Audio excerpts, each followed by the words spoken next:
Hari Om, Namaste, very good evening everyone. Welcome again to my YouTube channel GK Law Classes. So previously we have started with the Court Fees Act, जिसके अंदर हमने general concept of court fees जो है study किया था.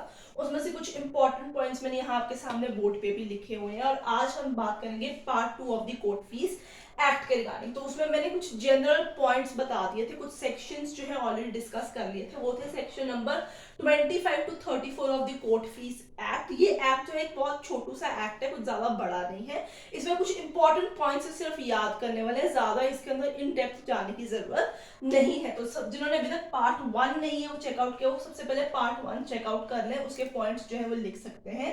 उसके बाद इस पर्टिकुलर पार्ट 2 को जो है वो कंसिडर करें. जिन्हें आज की वीडियो या प्रीवियस पार्ट 1 की वीडियो पसंद आई हो तो उन्हें लाइक शेयर डेफिनेटली कीजिएगा. एंड जिन्होंने अभी तक चैनल को सब्सक्राइब नहीं किया, आई रिक्वेस्ट यू ऑल कि सबसे पहले फटाफट से जाके जो है सब्सक्राइब बटन क्लिक कर दीजिए. तो आइए चलते हैं आगे. The court fees act. अच्छा, अब हमने पिछली वीडियो के अंदर already in the general parallel सारा कॉन्सेप्ट समझ लिया था कि क्या टाइप ऑफ कोर्ट फीस है, उसमें से इंडिया के अंदर कौन सी चलती है, स्टेट्स के अंदर कोर्ट फीस होती क्या है, ठीक है, कोर्ट फीस किस वे में एक्सेप्ट की जाती है. ऑफ कोर्स उसकी कुछ 3-4 लाइनें यहाँ मैंने बोर्ड पे लिखी हुई है, आप इसे प्रिंट डाउन कर भी सकते हैं. So now let me tell you कि इस एक्ट के टोटल जो है 36 सेक्शंस हैं. ठीक है, अगर हम बात की जाए किस तरीके से ये एक्ट लागू होता है, तो 1 अप्रैल 1870 से ये एक्ट लागू होता है. ठीक है, ये चीज आपको याद रखनी होगी. It extends to whole of India, जितने जुडिशियल ऑफिसर्स आपके whole of India except part B states. Now you will ask me what are part B states. जिन्होंने कॉन्स्टिट्यूशन पढ़ा होगा, स्टेट रीऑर्गेनाइजेशन का कॉन्सेप्ट डेफिनेटली कंसिडर किया होगा, उन्हें पता होगा पार्ट बी स्टेट्स कौन से होते हैं. तो आजादी के समय 1950s के दौरान, आजादी के बाद रादर और 1956 के स्टार्टिंग से पहले जो इंडिया थी वो 4 पार्ट्स में डिवाइड की जाती है. उनकी स्टेट जो थी वो 4 पार्ट्स में कैलकुलेट होती थी. Part A states, part B states, C and D states. C and D states मतलब आफ्टर 1956 स्टेट रीऑर्गेनाइजेशन एक्ट के बाद यूनियन टेरिटरीज में कन्वर्ट हो गई, जिसमें से हिमाचल प्रदेश, मणिपुर को बाद में प्रॉपर फुल फ्लेज स्टेटहुड भी दे दिया गया था. पार्ट ए स्टेट्स जो थी वो ऑलरेडी फ्लरिश्ड बड़ी स्टेट थी, जिनके पास गवर्नरशिप के रूल्स थे, जैसे कि आपके बॉम्बे, मद्रास, कैलकाटा, पंजाब होंद में था, उड़ीसा होंद में था. ऐसी बड़ी बड़ी स्टेट्स जो थी जो गवर्नरशिप रूल के नीचे थी, वो सारी इसमें कैलकुलेट होती हैं. और फिर आती है पार्ट बी स्टेट्स, जो बेसिकली प्रिंसली स्टेट थी, जिसमें राज प्रमुख ऑलरेडी सरकार के द्वारा 1947-48 के अंदर अपॉइंट कर दिए गए थे, जैसे कि कोची, मैसूर, हैदराबाद, जम्मू कश्मीर हो गया आपका, मध्य भारत का कुछ इलाका, पटियाला और पेप्सू रीजन, जो पेप्सू रीजन आता है पंजाब का पर्टिकुलरली, वो भी पार्ट बी स्टेट्स के अंदर आता था.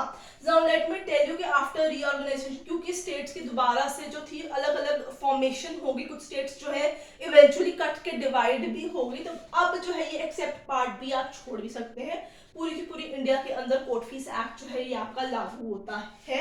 36 इसमें सेक्शंस रहेंगे. एप्रोप्रिएट गवर्नमेंट की प्रीवियस वीडियो की लास्ट में हम बात कर रहे थे, तो हम सेक्शन नंबर 1A पे ही डायरेक्टली स्विच करेंगे आफ्टर दिस पॉइंट. तो ये वाला जो आपका सेक्शन है विद इफेक्ट फ्रॉम, ये सेक्शन नंबर 1 रहेगा आपका. ठीक है, तो 25 to 34 ऑलरेडी डिस्कस कर लिया गया. उसमें उन्होंने बात की हुई है किस तरीके से आप जो कोर्ट फीस जो है कोर्ट जो है अक्वायर करेगी, what will the way of acceptance of the fees into the court. तो वो पॉइंट्स जो है वहां पर डिस्कस किए गए जो हमने पार्ट 1 में ऑलरेडी आपके साथ डिस्कस कर लिए हुए हैं. Now let's come to section number 1A. It talks about the appropriate government. Right? So ये भी मैंने यहाँ पे मिटाया नहीं ताकि आपको याद रहे कि हम वापस वहां पे स्विच कर रहे हैं. So appropriate government, अगर कोई ऑफिसर जो है, ठीक है, he is under the control of central government, तो वहां पे अप्रोप्रिएट गवर्नमेंट सेंट्रल गवर्नमेंट बन जाएगी. बट इन बाकी केसेस आपकी स्टेट गवर्नमेंट जो है अप्रोप्रिएट गवर्नमेंट रहती है. इस चीज का आप लोगों को खासा ध्यान रखना होगा. So if the officer is serving under central government, so he is serving, officer is serving under centre, तो यहाँ पे सेंट्रल गवर्नमेंट अप्रोप्रिएट गवर्नमेंट होती है. But if the officers who is taking the adjudication of the suit, वो work कर रहा है serving under the state, जो आपके स्टेट जुडिशियल ऑफिसर्स होते हैं, तो स्टेट के अंदर काम करे उस एरिया में स्टेट गवर्नमेंट एप्रोप्रिएट गवर्नमेंट जो है कंसिडर की जाती है। ये बेसिकली उन्होंने डिवीजन किया, फेडरलाइज किया हुआ कॉन्सेप्ट को। तो यहाँ पे जब हम सेंटर के नीचे बात करते हैं तो यूनियन टेरिटरीज के जो जुडिशियल ऑफिसर्स अपॉइंट की जाते हैं उन केसेस के अंदर एप्रोप्रिएट गवर्नमेंट सेंट्रल गवर्नमेंट हो जाती है। अब जैसे आप देखिए मध्य प्रदेश, राजस्थान, हरियाणा जुडिशियल सर्विसेज के एग्जाम्स निकलते हैं, तो उस केस के अंदर the officer is serving or the officer so concerned he is working under the state government, तो वहां पे स्टेट गवर्नमेंट आपकी एप्रोप्रिएट गवर्नमेंट हो जाएगी। इस चीज का आपको खासा ध्यान रखना होगा। जो भी कोर्ट फीस एक्वायर की जाती है उसमें कभी भी अटॉर्नी का जो चार्ज है वो कभी भी नहीं कंसिडर किया जाता, बट हाँ जो क्लर्क्स, प्यून्स और ऑफिसर्स बाकी सारे काम कर रहे हैं तो सबकी फीस सब कुछ मिला के ही कोर्ट फीस में सब कुछ इंक्लूसिव ही होता है, उसमें आपको डिफरेंट कुछ नहीं चार्ज करना होता। अटॉर्नी के पैसे जो आपका वकील होता है उसके बस आपको अलग से ही देने होते हैं, वो उसका लेना देना कोर्ट फीस के साथ कभी भी नहीं होता, वो बिल्कुल अलग अपने चार्जिंग करते हैं। तो इस चीज के साथ आपको खासा ध्यान में रखना होगा। अब हम बात करेंगे कुछ इंपॉर्टेंट सेक्शंस की, बट इंपॉर्टेंट सेक्शन पे जाने से पहले जितने भी कॉस्ट ऑफ प्रोसेसेस होते हैं, कॉस्ट ऑफ प्रोसेसेस, अब प्रोसेसेस क्या है ये मैंने पिछली वीडियो में ऑलरेडी समझा दिया हुआ है, तो ये आप समझ सकते हैं। So the cost of processes always decided by the concerned high court with approval of state government, right, plus publication in official gazette। तो ये चीज आप लोगों को यहाँ पे खासी ध्यान रखनी होगी कि जितना भी कॉस्ट ऑफ प्रोसेस होगा, कितनी फीस ली जाएगी, वो एक टैब्यूलर फॉर्मेट के अंदर जारी किए जाते हैं हर स्टेट की हाई कोर्ट के द्वारा। उसमें ऑलरेडी स्टेट गवर्नमेंट की परमिशन होती है, क्योंकि स्टेट गवर्नमेंट की अप्रूवल नेसेसिटी होती है, because the court fees are the way to generate revenue for the state government. तो ये पॉइंट आपको खासा ध्यान में रखना होता है। प्लस जब भी टैब्यूलर फॉर्मेट के अंदर प्रोसेस की कॉस्ट की लिस्ट निकलती है वो ऑफिशियल गजट में पब्लिकेट होती है। जितने भी कोर्ट्स कंसर्न हाई कोर्ट के नीचे आते हैं, डिस्ट्रिक्ट कोर्ट आते हैं, वहां पे इंग्लिश और वर्नाक्युलर लैंग्वेज के अंदर वो ऑलरेडी पेस्ट कर दिए जाते हैं लोगों की बेटर अंडरस्टैंडिंग के लिए कि कितने का अगर आप क्लेम या सब्जेक्ट मैटर का जो वैल्यू होगा इतनी फीस आपकी इसके ऊपर लगेगी। तो ये पहले ही सरकार जो है अनाउंस करा देती है ताकि लोगों को कोई भी कंफ्यूजन ना हो, कोई प्रॉब्लम भी ना हो। ये खासी चीज कोर्ट जो है ध्यान रखती है। यहाँ पे ये जो कॉस्ट ऑफ प्रोसेस है सेक्शन नंबर 20 एंड 21 के साथ डील करता है, तो ये चीज आपको ध्यान में रखनी होगी। अब हम बात करेंगे एक दो इंपॉर्टेंट सेक्शंस रह चुके हैं उनके रिगार्डिंग, जिसके साथ आपका कोर्ट फीस एक्ट जो है वो ऑलरेडी कंप्लीट हो जाएगा। Now when we talk about the determination of the court fees और the computation of the fees,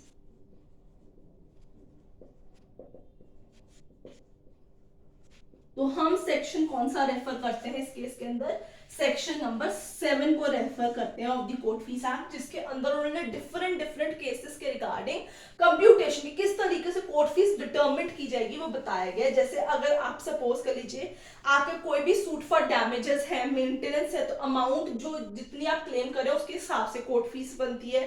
अगर आप बात कर लीजिए कि अगर कोई आपका मूवेबल प्रॉपर्टी है तो उस टाइम पे क्लेम जब आप रेफर करें तो उस मूवेबल प्रॉपर्टी की क्या वैल्यू चल रही है उसके हिसाब से कोर्ट फीस आपकी डिटरमिन की जाएगी। अगर आपने सपोज कीजिए इंजंक्शन लगवानी है, ईजमेंटरी राइट्स है, तो उस टाइम पे जब आप कोई भी केस सूट फाइल करेंगे, रिलीफ जो आपने मांगे उसके हिसाब से कोर्ट फीस आपसे ली जाती है।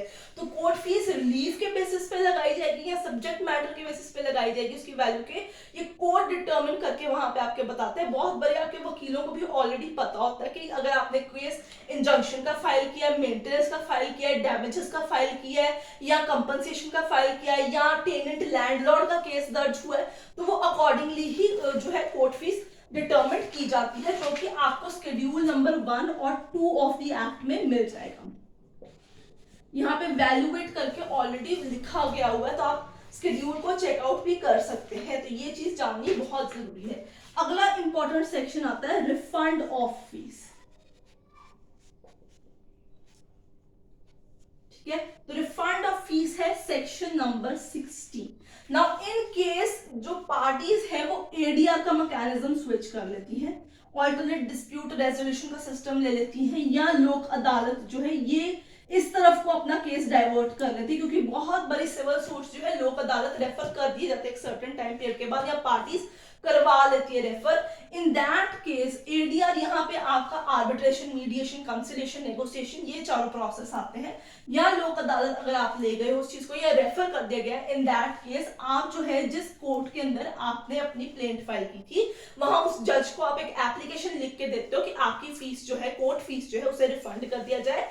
एंड अपॉन दैट एप्लीकेशन जज जो है आपको एक लेटर इशू करता है कि आप कलेक्टर के पास जाके जो है अपनी फीस जो है ले सकते हैं। तो जितने भी फीस रिफंड होगी under the court fees act, वो विद एप्लीकेशन टू द जज, उसकी परमिशन लेटर के साथ कलेक्टर से जो आपके डिस्ट्रिक्ट का होगा उससे रिफंड मिलता है। अदरवाइज कोर्ट से रिफंड नहीं मिलता, वो कलेक्टर के पास वो चिट्ठी लेके जानी पड़ती है। उसके बाद उनके लोग सारा कुछ वेरीफाई करके फिर अकॉर्डिंगली जो है वो आपकी फीस जो है, कोर्ट फीस जो है वो रिटर्न की जाती है। तो इस चीज के ऊपर आपको खासा ध्यान रखना होगा।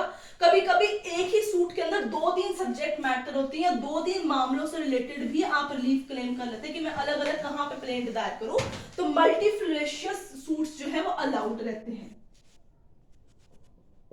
मल्टीफ्रेशियस सूट्स आर अलाउड। तो ये सेक्शन नंबर है 17, ठीक है। इसके अलावा एक इंपॉर्टेंट सेक्शन और रहता है, वो है एग्जम्पशन। कौन से केसेस में कोर्ट फीस आप नहीं भरेंगे, you are exempted from paying the court fees. So exemptions of certain document, section number है 19। तो ये भी एक इंपॉर्टेंट सेक्शन रहेगा आपके पास कि कौन से केस में आपको कोर्ट फीस जो है वो दायर नहीं करनी। तो फटाफट से जान लेते हैं। अगर आपने पावर ऑफ अटर्नी दायर करनी है आर्म्ड फोर्सेस के किसी एम्प्लॉय का केस लड़ने के लिए, अगर आपको फर्स्ट टाइम किसी सूट के अंदर बुलाया गया है, ठीक है, इनिशिएशन हुए, तो फर्स्ट रिटन स्टेटमेंट दायर करने के लिए कोई भी कोर्ट फीस जो है अप्लाइड नहीं होती है। एप्लीकेशन और petition to collector for making settlement of land revenue, तो कोर्ट फीस नहीं आती। Probate of will, letter of administration, कभी भी कोर्ट फीस नहीं लगती। First application for summons to witnesses, तो कोई कोर्ट फीस नहीं प्लेंटिफ को देनी होती। Bail bond in criminal cases, तो नहीं देनी होती, ठीक है। पिटीशन बाय द प्रिजनर, उसको कोई कंप्लेंट दायर करने की जरूरत नहीं है। कंप्लेंट ऑफ पब्लिक सर्वेंट और म्युनिसिपल ऑफिसर और रेलवे कंपनी सर्वेंट, तो अगर इनकी कंप्लेंट करनी है तो भी आपको कोई भी कोर्ट फीस जमा नहीं करनी इनटू द कोर्ट। या अगर आपने suppose petition under Indian Christian marriage act का सेक्शन 45 है, या petition of appeal against Chowkidari assessment act है अंडर म्युनिसिपल टैक्स, तो भी आप लोगों को कोर्ट फीस नहीं दायर करनी। And there are certain other document जिसके ऊपर कोर्ट फीस प्रॉपर्ली जो है एग्जम्प्टेड रहती है। So student, this was all about the court fees act. मैंने कोशिश की है दोनों पार्ट के अंदर इजी वे में आप लोगों को समझाने की। फिर भी अगर आपको किसी पॉइंट पे कहीं पे भी डाउट है तो आप कमेंट सेक्शन में मेंशन कर सकते हैं। आई होप आपको आज का पार्ट 2 और previous part 1 court fees act का दोनों पसंद आया होगा। अगर आया तो उसे लाइक शेयर कर दीजिए। एंड प्लीज मैं रिक्वेस्ट करती हूँ जिन्होंने अभी तक चैनल को सब्सक्राइब नहीं किया, फटाफट से सब्सक्रिप्शन बटन जो है क्लिक करें। So I will see you next and don't forget to let me know अगला एक्ट आपने कौन सा पढ़ना है। Till then keep learning.